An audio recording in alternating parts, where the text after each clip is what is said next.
So I wanted to take some time out for a little bit to talk about leptin resistance, right? So in short, you have a hormone called ghrelin.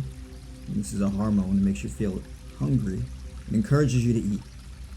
And then you have leptin, which signals to your brain that you're full, right? It's typically how it works. Now, leptin resistance is basically where that sense of fullness doesn't kick in. And so you're perpetually hungry and then end up overeating, right? And so some people, they may be under the impression that, well, I feel hungry all the time. And I constantly keep eating and I'm overeating and eating too many calories. And so therefore, I must be leptin resistant. And so I need to fix this issue. Now the truth is that leptin resistance doesn't really matter that much. In particular, one thing that I've found out is that most people struggling to lose weight, overeating isn't really the problem. Usually it's undereating. You see, if you are 5'3", 230 pounds, and you're eating 15 or 1600 calories a day, chances are you're not in a calorie surplus, you're in a calorie deficit, because a fully grown adult with those kinds of measurements is going to be burning well over 2,000 calories. If you're working out, you could be burning roughly 2,600 to even 3,000 calories. So eating 12 to 1,500 calories or even 1,800 is not really overeating, it's actually undereating. So the issue is not necessarily how much you eat, but particularly it's what you eat and when you eat. Now, one thing that is the missing key here is a third option between leptin and ghrelin, right? And that's going to be insulin sensitivity. Now, the more insulin sensitive you are, that means that your cells have a much easier time absorbing glucose from the food that you eat. So when you consume carbohydrates or even simple sugars, those foods go through your digestive system, gets broken down into glucose, simpler forms, and then insulin then shuttles that glucose into your cells. This process becomes more efficient as you become more insulin sensitive. The opposite is insulin resistance. Right, so now we're switching a little bit from leptin resistance to insulin resistance. Insulin resistance is basically where there's a difficulty with glucose getting shuttled into the cells. This is one of the primary culprits that causes people to struggle with weight loss. It's the fact that that glucose isn't being adequately taken into the cells. And so your pancreas has to release more and more insulin to try to shuttle that glucose into the cells. So the primary focus becomes not necessarily reversing leptin resistance, but insulin resistance. So then, of course, the question becomes, how do you do that? Well, one of the best ways to do this really is stress management. Now, let's say you're diabetic. Let's take a diabetic person, for example. A lot of the diabetics that I work with, there's a common trend amongst them. And the common trend is when you wake up first thing in the morning, after a full night's rest, blood sugar levels excessively high, even though you haven't eaten any food all night, haven't eaten since last night, the day before. So how is it that you can wake up on an empty stomach with high blood sugar levels? And the issue there is stress. And the more stress you feel, the more cortisol your adrenal glands release. And cortisol is a stress hormone. So the more stress you feel, the more cortisol is released. And cortisol, especially chronically elevated levels of cortisol, encourages fat storage and poor eating habits. So cortisol gets released into your body through your adrenal glands. And that rapidly breaks down fat to use for energy, spikes your blood sugar. The problem is that blood sugar isn't really adequately used, isn't really adequately metabolized. right? And once your blood sugar declines, that blood sugar either has to be urinated out, filtered out of the body, or it has to be reabsorbed back into your body, usually into your fat cells, right? And so people make this habit of calling insulin the fat storage hormone. Insulin is not a fat storage hormone.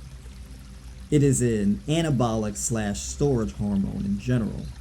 The reason why I say anabolic / storage is because insulin has an anabolic effect where it actually helps to grow lean mass. Insulin is extremely important to building lean muscle mass, because one thing that is essential to building muscle mass is adequate levels of glucose, which means carbohydrate consumption, right? Higher levels of carbohydrate consumption means more glucose available to feed new growing lean muscle tissue. So cutting carbs doesn't really tend to be so much of a good idea, right? There's not really a whole lot of a benefit to it. It's a storage hormone because it stores glucose inside, various cells in your body. The problem is if you're insulin resistant, you're more prone to storing glucose in your fat cells. So if you can reduce your cortisol levels and reduce your stress, you actually wake up in the morning with less high blood sugar, right? I don't know if I said that sentence right. Less blood sugar, right? You wake up with a lower blood sugar, right? Something at a more healthy level. So rather than waking up with your blood sugar at 180, 200 something, or whatever the case is, it's something around 90 or maybe 100 or something like that, maybe even a little lower than that, but somewhere around those areas.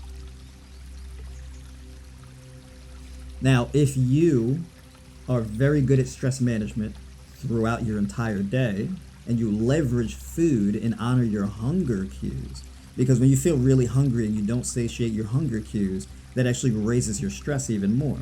Because if you're hungry and your body is looking for glucose to use for energy and you're not providing that energy, you'll feel fatigued, moody, etc.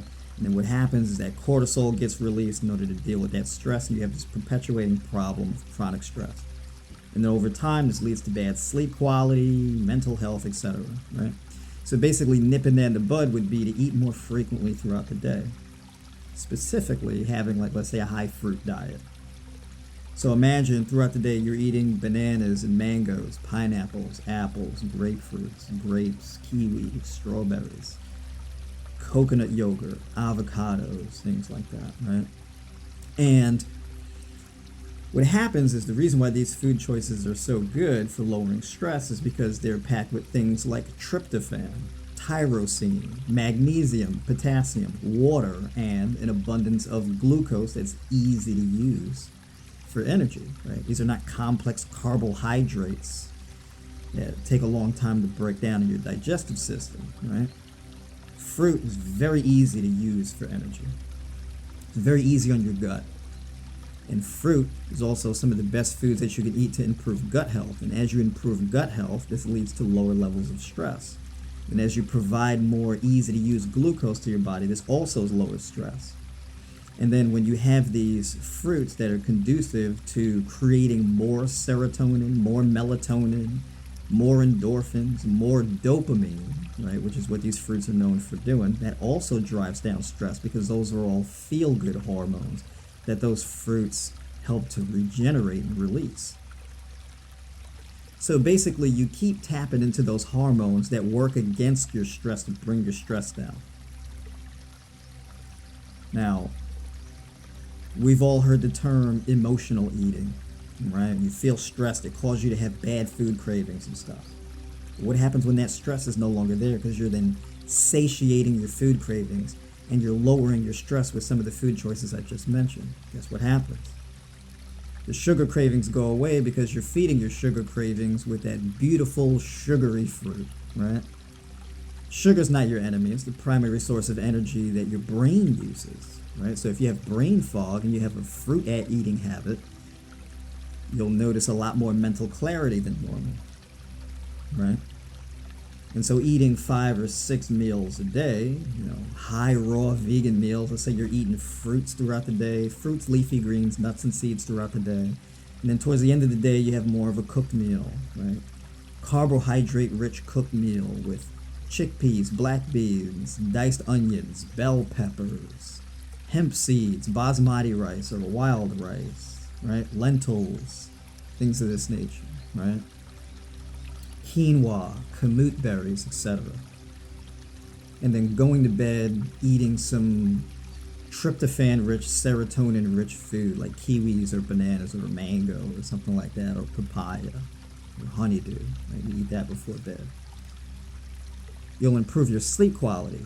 And improving your sleep quality is one of those ways where you reverse leptin resistance, insulin resistance, and make it easier on your body to let go of stored fat, because stress encourages your body to store fat, especially around the midsection. So people may have this high stress cortisol body with the skinny arms and legs and a lot of fat retention around the midsection. Getting that stress in check and having more dietary freedom and not starving yourself of carbs and juicy, tasty, hydrating foods. Right? Getting rid of all of those limitations and being all dehydrated, because dehydration also can drive food cravings. And then in addition to that, it can also cause your blood pressure to be excessively elevated, as well as having excessively elevated blood sugar levels, right?